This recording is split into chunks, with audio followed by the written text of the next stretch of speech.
Grabe, lakas ng ulan. Papasok kaya ako nito o hindi? Wait lang, tawagan ko lang si Sir.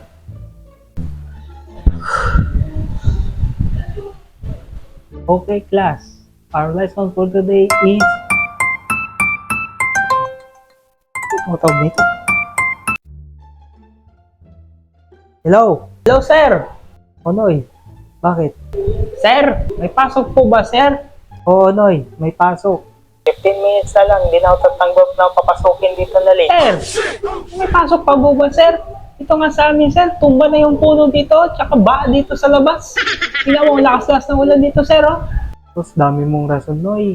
Wala akong pakialam kung tumba man yung puno nyo or kaya basahin nyo dyan. Basta pumasok ka. 15 minutos na lang. Hindi na ako tatanggap ng papasukin dito. Grabe ka naman, Sir. Hindi mo agad i-suspindi. May pasok talaga, Sir. Suspindi para decision ka, Noy.